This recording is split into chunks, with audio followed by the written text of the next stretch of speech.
topic is yung dapat bang nakamonitor rin ba sa mga itlog ng mga ating alagang manok. Para sa akin, oo, dapat kailangan nakamonitor, lalo na pag malapit na mapisa guys, kasi may mga aksidente hindi natin alam.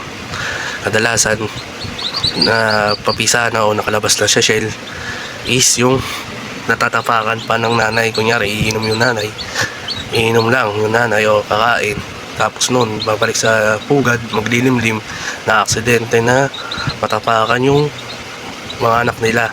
Gaya nito, binukod ko, muntikan na to kanina matapakan. Kung di ko nakita o sumilip, patay na tong dalawa. Ayan. Ganun rin naman sa incubator, diba guys? Nakamonitor rin naman bago pagkapisa, bago din natin napatay yung ilaw sa incubator. May posibilidad na mamatay rin yun sa sobrang init, ma-overdose. Kaya dapat nakamonitor tayo lagi guys. Ayan. Gaya dito, diba? Imbis na doon sa nanay, kinuha ko muna kasi talagang pag hinayaan doon, baka matapakan lang rin. Kala niya yata wala nang sisiyo na mapipisa doon sa mga itlog niya.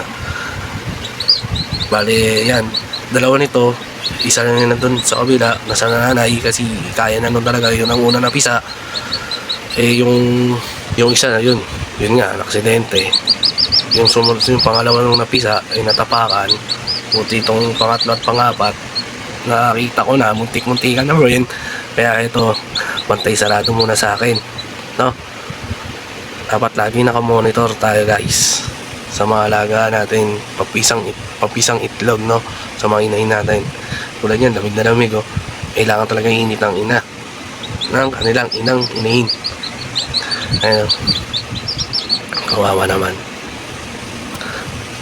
So ngayon, nabalik na natin ito sa inyang inahin.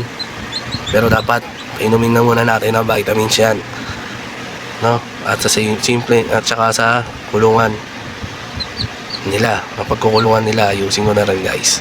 Tara, let's go! Tinititigan ng inahin, oh, kung kanya ba talaga yung anak niya o hindi, oh. Aga kasi binukod yung sisiyo nila, pagkapisa binukod ko na agad.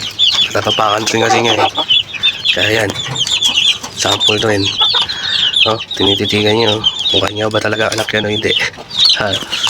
Guys, dito sila ilalagay. Ayan, para sa kulungan ng mga bagong pisang sisiyo, pati yung nanay na medyo ingot.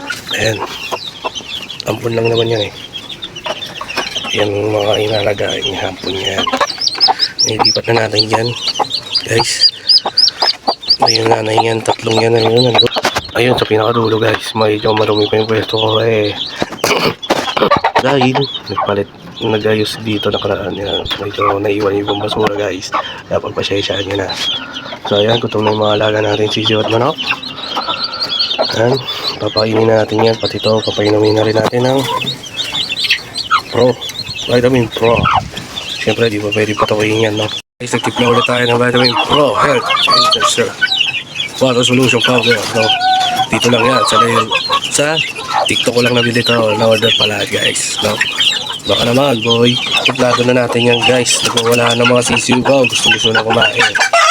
Pero syempre, unahin natin yung mga sisiyo, yung mga bagong pisa, para mag-boost agad nila vitamins, no? Bago kumain 3 times a day. Vitamins, boy. Ayun, sali na tayo ng tubig para sa mga alaga natin sisiyo. Tubig na to.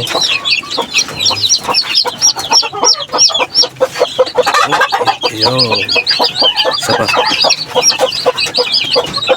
Ayun, okay na yun guys. Mga ganun galawan, okay na yun. Panginom na yun. Ayan. Oh, okay na mo. Ayun, okay na rin yan guys. Sunod. Ito, isang kulay lang nila yun, no? Hop, yan. Isa pa. Yun, okay na yan, goods na yan. Balik na natin doon sa nanay kasi ang ingay na ng ibang manok. Napakasubok na ng aking mga alagang sisiyo. Ang Vitamin Pro. pampagana and healthy ang mga talagang yung sisiw dahil dyan ang buhay. Ayun po. So nilipat ko na sila dito. Yung tatlo. Kasi ginamit ko nga yung sa kabila para to sa mga bagong pisang sisiw. Ayan, hopefully sana masanay kayo dyan buhay at hindi mabansot. No? Yan. Ganadong-ganado yan sila, boy. So hanggang dito na lang, no? Baka naman sa mga napadaan, like and subscribe. At i-click yung bell notification para lagi ka update sa upcoming video ko. Aray ka, baka naman po. Please, sige na. Ayun. Kumain na agad sila pagtapos uminom. Peace out, guys. Boom boom.